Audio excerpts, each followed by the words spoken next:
Aujourd'hui, je veux évoquer avec vous les différentes étapes du deuil amoureux. Alors, il y a deux types de deuil amoureux. Si c'est nous qui avons fait le choix de quitter notre partenaire ou si c'est lui qui vous quitte. Si c'est vous, vous avez fait le deuil de cette relation avant la rupture. Le souci, souvent, c'est que vous culpabilisez et que vous avez peur de faire du mal à la personne que vous avez aimée. Si bien sûr vous êtes quitté, c'est beaucoup plus douloureux encore puisque vous n'avez pas fait tout ce cheminement. Donc, il y a une première phase qui s'appelle la dévastation. L'amour de votre fille vient de vous annoncer tout de go qu'il vous quitte, parfois même par un texto, sans prendre le soin de parler avec vous. Alors, vous êtes dévasté, anéanti, la souffrance que vous éprouvez est extrême et vous avez tendance à penser qu'elle sera toujours présente en vous.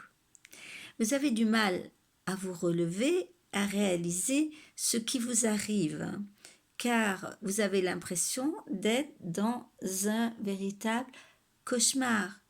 Comment lui qui vous envoyait des roses, lui dont vous étiez si proche, que vous sentiez si bien avec vous abandonne-t-il comme un vulgaire paquet de lessive? Alors, vous avez l'impression que votre vie se vide de sens et vous doutez de votre capacité à passer au travers. Le rejet subi a détruit et ébranlé votre estime et votre confiance en vous. Vous êtes finalement à terre et vous vous demandez où vous allez puiser l'énergie nécessaire pour vous relever. Alors accrochez-vous à l'idée que ceci est temporaire. Alors au cours de cette phase, vous éprouvez de nombreux troubles physiques. Vous avez des troubles du sommeil, de l'appétit, vous avez tendance à avoir des pensées qui tournent en boucle. Enfin, pourquoi? Comment se fait-il? Vous allez perdre de l'énergie, l'avenir va vous sembler tout d'un coup tout noir. Vous allez vivre beaucoup de stress et beaucoup d'anxiété. Tout cela est normal. Cela est dû à votre cerveau qui capte ce qui vous arrive comme une menace à votre survie. Certaines personnes vont même avoir l'impression d'être comme une coquille vide. On m'a complètement vidé de ma substance et je suis vide et j'ai l'impression de servir à rien. Il semblerait que votre cerveau se répande de substances analgésiques qui, quelque part, amoindrissent l'effet de choc ressenti. Mais en compensation, vous perdez de l'énergie. Alors, la meilleure chose à faire dans cette période de dévastation, c'est de l'accepter. C'est de faire le vide de votre esprit et d'habiter clairement le moment présent, afin de ne pas vous laisser envahir par vos émotions et vos peurs. Donc, après cette période de grande dévastation, va arriver la période de sevrage, où vous devez apprendre à vivre sans cet ex-partenaire. Vous aviez investi de rêves, vous aviez investi, vous l'aimiez, et vous aurez des besoins qu'il comblait, justement ces besoins d'idéalisation, ces besoins de rêve, et bien ça sera plus comblé. Alors, en fait, la perte d'un amour s'apparente à la perte d'une drogue. Il vous stimule quelque part. Donc, en manque d'affection, de sécurité, de relation, eh bien, vous vous sentez très très mal et vous vous sentez en complet déséquilibre. Il est d'ailleurs courant de voir des personnes tellement mal qu'elles se lancent immédiatement dans une autre relation. C'est une relation pansement et il est déconseillé fortement de procéder à ce genre de comportement. Alors, après cette période de sevrage, vient l'intériorisation.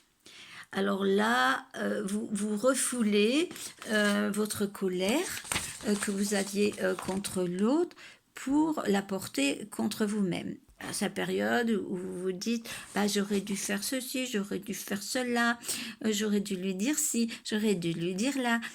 Vous avez tendance à défouler votre colère contre vous-même. Et peut-être parfois contre vos proches, hein, parce que vous pensez que vous ne pouvez pas la défouler contre lui, parce que vous avez encore espoir que quelque part cela nuirait à votre chance de le reconquérir. Alors votre estime de soi est là encore très anéantie, et la honte aussi...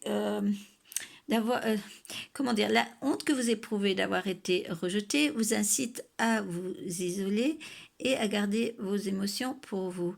Vous vous dévaluez et votre isolement devient la preuve que vous ne méritiez pas d'être aimé.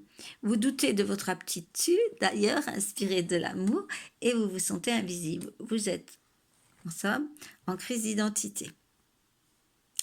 Alors, après cette période d'intériorisation, survient une période de rage. Alors, au cours des étapes antérieures, la rage était un défoulement. Là, toute la colère que vous aviez envers vous-même, vous la tournez vers l'extérieur. C'est mieux, c'est plus positif. L'extériorisation est essentielle au processus de guérison. Vous avez un grand besoin de transformation, vous changez de coiffure, vous redécorez la maison, vous participez à de nouvelles activités, vous travaillez sur vous. Il s'agit en fait d'une rage nécessaire, productive, qui vous aide à, je dirais, à avancer d'une manière plus saine.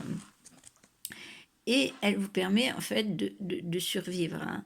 Et dans cette phase, vous êtes en fait déjà plus prête à vous défendre, à vous reprendre en main. En fait, vous vivez un renversement de rejet. Le rejet, vous avez été rejeté et là, quelque part, vous rejetez à votre tour. Vous vous débarrassez des émotions et des messages négatifs en les extériorisant. Vous vous libérez des regrets. Vous n'idéalisez plus du tout votre partenaire. Vous vous dites, bah, mon Dieu, il s'est très mal comporté et c'est injuste. Non seulement c'est injuste, mais vous le voyez en fait désidéalisé avec ses défauts qui sont énormes parfois. En fait, vous êtes en mesure de voir ses défauts. Vous rêvez de vous venger et de lui infliger une souffrance équivalente à la vôtre. La vengeance n'est jamais bien positive. En fait, au lieu de vous fâcher contre une situation sur laquelle vous n'avez aucun pouvoir, il est préférable que vous acceptiez tout bonnement la réalité. Vous devez voir la réalité en face, l'assumer. Faites face aux circonstances et demandez-vous ce que vous pouvez faire pour améliorer votre sort, être moins malheureuse. Alors, la cinquième phase, c'est le relèvement. Vous n'êtes peut-être pas encore dans cette phase-là, mais votre rupture amoureuse est derrière vous et vous recommencez à envisager votre avenir avec sérénité. Vous avez tout simplement un regard neuf. Votre esprit s'est allégé et vous goûtez des moments de paix et de libération. Vous vous sentez plus forte et l'énergie coule à nouveau très fièrement dans vos veines. Vous vivez moins de stress, moins de tension et vous sentant plus légère, vous vous sentez prête à aborder une autre vie et un autre amour. Vous vous sentez prête à accepter de nouvelles rencontres et prête à, je dirais, à aimer à nouveau.